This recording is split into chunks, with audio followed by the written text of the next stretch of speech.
Students तो students आज technical cadet course के हवाले से थोड़ी सी इन्फॉर्मेशन देनी थी आपको। सबसे पहले तो मैं यही कहूँगा कि टेक्निकल कैडेट कोर्स जो टीसीसी हैं ये सेकेंडरी के हर स्टूडेंट को देना चाहिए, क्योंकि ये बहुत ही एक सुनहरी मौका होता है उनके पास। क्योंकि पास स्टूडेंट्स का तो ये होता है कि उनको पता ही नहीं होता है कि हमने किधर जाना है, किधर मेरिट बनेगा। मेरिट की बहुत ज़्यादा टेंशन होती है, तो इधर ये मेरिट वाला सिलसिला होता ही नहीं है।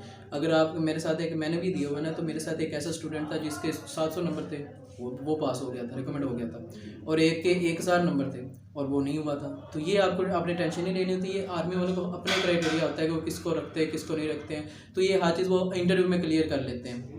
अभी भी आप अगर देखें तो वो जिसके 600 नंबर है वो भी अप्लाई कर सकते हैं, ये कोई इशू नहीं होता। तो सबसे पहले देखें कि हमें टेक्निकल कैडेट कोर्स देता क्या है। अगर आप ये रिकमेंड हो जाते हैं तो आपको पहले महीने से ही 45,000 से 50,000 आपको वजीफ़ा दिया जाएगा। उसके बाद पाकिस्तान की जो बेस्ट यूनिवर्सिटी है, जिस तरह नेस्ट है, उसमें आपको इंजीनियरिंग करवाई जाएगी। इंजीनियरिंग कौन कौन सी है ये भी मैं आगे बताता हूँ आपको। तो उसके बाद आपको जो रैंक मिलेगा वो कैप्टन का रैंक होगा। तो इसमें होता क्या है कि सबसे पहले आप जब इसकी रजिस्ट्रेशन करते हैं, ऑनलाइन रजिस्ट्रेशन होती है, उसके बाद 1 या 2 दिनों बाद एक स्लिप आ जाती है। उस स्लिप पे फिर आपने लाहौर जाना होता है।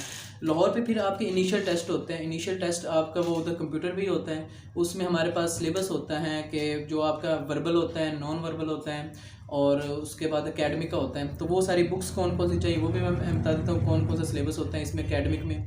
और उसके अलावा अगर आपने तैयारी करनी है ना टेक्निकल कैडेट कोर्स की, तो अभी से ये मैं बुक आपको अभी आगे चल के बताता हूँ कि कौन सी आपको सही बुक रहेगी इसके लिए, इसके हवाले से।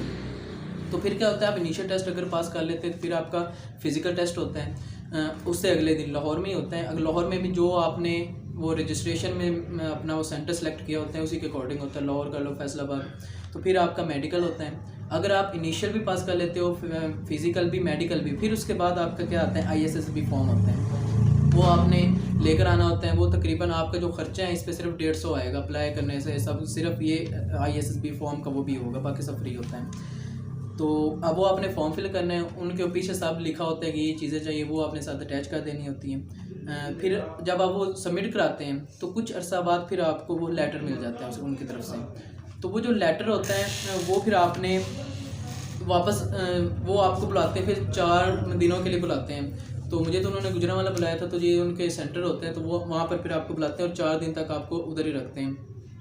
उधर आप जाते हैं तो पहले दिन आपका फिर एक और टेस्ट लेते हैं, इनिशियल टाइप ही होता है, वो भी वर्बल नॉन वर्बल का होता है। तो उसमें फिर क्या होता है कि अगर आप वो पास कर देते हैं तो फिर आगे नेक्स्ट 3 दिन वो अपने पास रखते हैं, नहीं तो वहाँ से भी भेज देते हैं।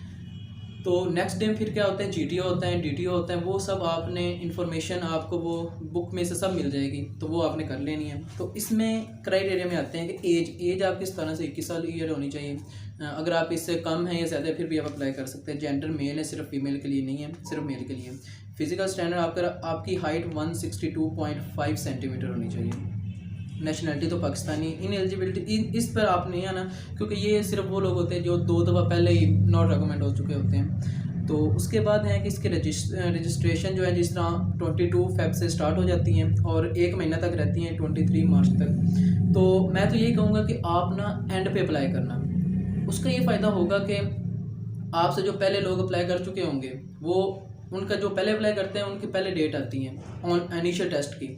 तो ये नहीं होता कि एक दिन सारों को बुला लेते हैं, वो कुछ तो 100 बंदों को बुलाते रहते हैं। तो किसी का 8 बजे टेस्ट होता है, किसी का 9 बजे, किसी का 11 बजे, किसी का यकम को, किसी का 2 को। तो इससे डेट भी चेंज होती है। तो जो आपका दोस्त पहले देकर आ जाए तो आप उनसे भी पूछ सकते हैं कि यार क्या क्या सवाल था और कैसे कैसे था। तो इसलिए कोशिश करना कि आप एंड पे ही अप्लाई करो।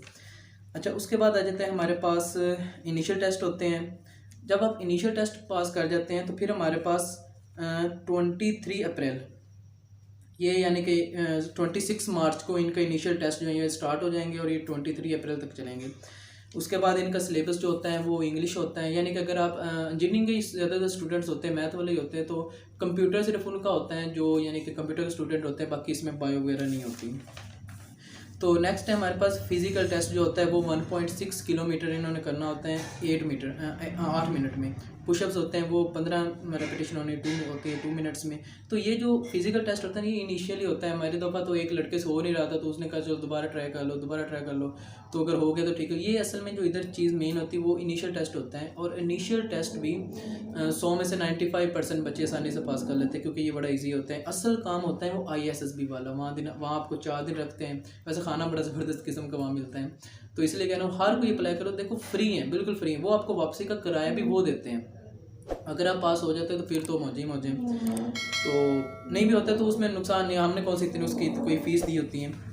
तो उसके अलावा हमारे पास इसमें जो हमने हर चीज़ लेके जब इनिशियल टेस्ट देने जाओ ना, तो एक चीज़ याद रख लो, अपने सारे डॉक्यूमेंट लाजमी लेते जाओ, क्योंकि अगर एक डॉक्यूमेंट मिस हो गया तो वो फौजी हैं, उन्होंने आपको वापस भेज देना है। मैट्रिक का, FSC का रिजल्ट कार्ड, CNIC नहीं है तो फिर बे फॉर्म, तो इस तरह के जो सारे हैं ये अभी स्क्रीन पे चल ही रहा होगा, तो ये आपने सब लाजमी लेके जाने होते हैं वहाँ पर। उसके बाद हम बात कर लेते हैं कि वो इंजीनियरिंग कौन कौन सी करवाती हैं। देखें, वो सिविल इंजीनियरिंग करवाती हैं, electrical, software, mechanical, computer software, mechatronic, aeronautic, ये तो सारी इंजीनियरिंग है वो पाकिस्तान की बेस्ट यूनिवर्सिटी से कराती हैं।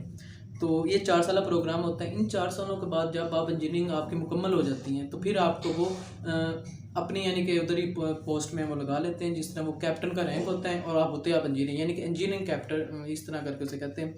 तो ये बहुत ही इंपॉर्टेंट अनाउंसमेंट थी, ये लाजमी, मैं तो यही कहूँगा कि आप सब इसे लाजमी इधर अप्लाई करें।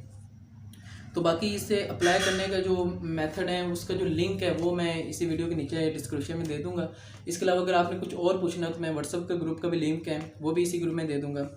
तो बाकी इसको अप्लाई कैसे करना है और उसमें क्या क्या स्टेप्स होते हैं उस पर मैं इंशाल्लाह नेक्स्ट वीडियो में बात करूँगा। तो तब तक के लिए अल्लाह हाफिज़।